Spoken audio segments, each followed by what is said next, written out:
Didi, it feels so good to be away from the hustle and bustle of the city. There is so much more space to move around, and the greenery is so pleasant and soothing to my eyes. I wish I could live in a place like this forever.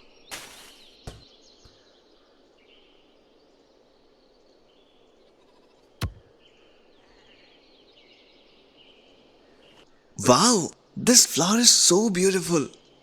Yes, this is beautiful. But I'm not able to remember the name of this plant. Do you know what it's called, Hari? Yes, Grandma taught us about many plants. I am trying to recall the name, but I cannot. Actually, I know this plant has some medicinal use. Let me take this to Grandma.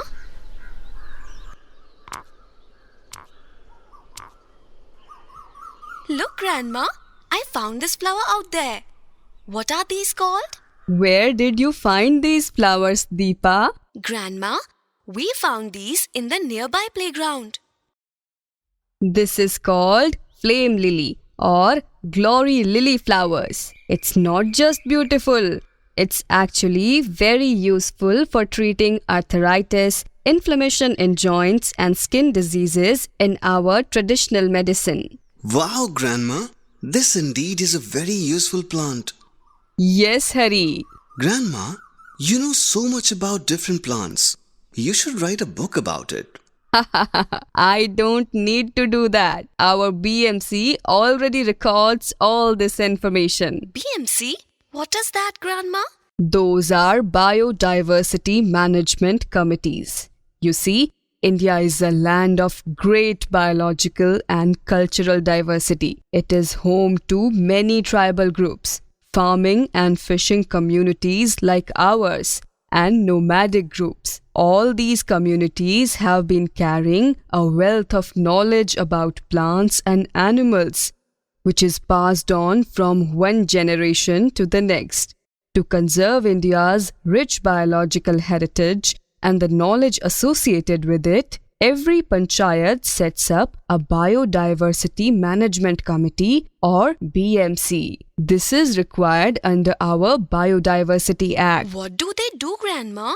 They make plans to ensure that biological resources in our region are used in such a manner that they can support us, our children, and all future generations. The documentation of local biological resources in the People's Biodiversity Register or PBR is one such task of the BMC. What is this register, Grandma?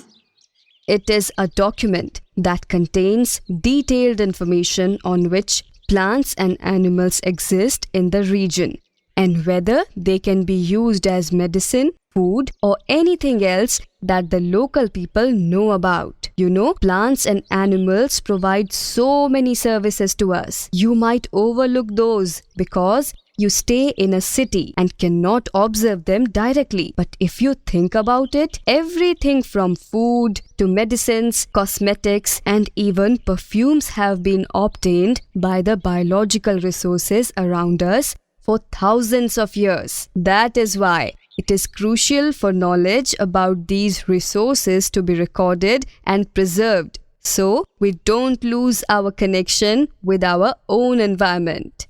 How do they prepare these registers? Good question. This is not a one-person job. Many people contribute to preparing these PBRs along with BMC members. These could be local people or technical support groups that consist of knowledgeable people from forest, agriculture, horticulture, animal husbandry, fisheries, researchers, colleges, schools, and NGOs. All these people bring their knowledge and unique perspectives, which helps the BMCs in identifying plants and animals. Does that mean PBR focuses mainly on the biological resources? No, dear. PBR focuses on many other things. Local people, their dependency on biological resources, biodiversity and people's knowledge including agricultural, animal husbandry practices, landscape and waterscape of the area, people's perspectives on management issues. Interesting. What happens then? Let me explain. PBR sets the foundation for the work of the local biodiversity management committee. To start the preparation of this document, the BMC has a meeting with local people and technical support groups. After all, they are the ones with all the knowledge. So, they discuss the objectives and purpose of the PBR. Next, the members are trained to collect data. Then begins the actual exercise of collecting all the local information. For this purpose, they interview many people and also record their own observations. Whom do they interview, Grandma? Knowledgeable people like farmers, Veds, Hakims, traditional knowledge holders, the people who collect bioresources and other local people. Also, members of the local panchayat and NGOs each share what they know. Then the BMC verifies all the information and finally documents all this in the PBR. So, all traditional knowledge is supposed to be documented in the PBR? No. The knowledge itself does not have to be documented. Only the people who hold traditional knowledge should be registered. And it is entirely up to them how much information they want to share. There are basically 3 options. The first is people can provide only their area of expertise and contact details. The second is, if they wish, they can document their specific knowledge, but they don't have to. And the third option, people in the village can also provide names of persons they know who are perceived to hold traditional knowledge. The ultimate objective is to protect this knowledge and practices. The knowledge itself remains the property of its holders. There are many steps involved in documentation process of People's Biodiversity Register. Step 1. Sensitization of the public about the need for local PBR documentation. Then Step 2. Training of BMC members and interested public in collection of data on biological resources and traditional knowledge. Step 3. Survey and other data collection. Step 4. Analysis and validation of data. Step 5. Preparation of the PBR. Step 6. Digitization of information. But Grandma, why do they need to document all this information?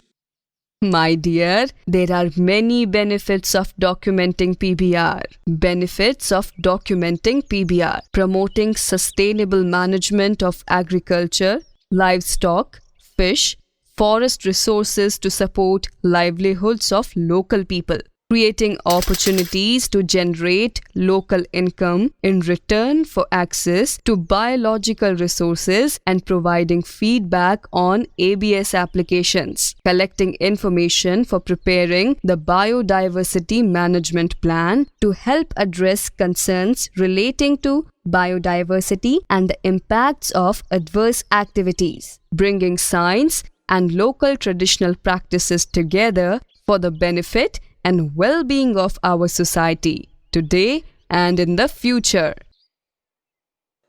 Grandma, this was all about documenting. What happens when these resources are used?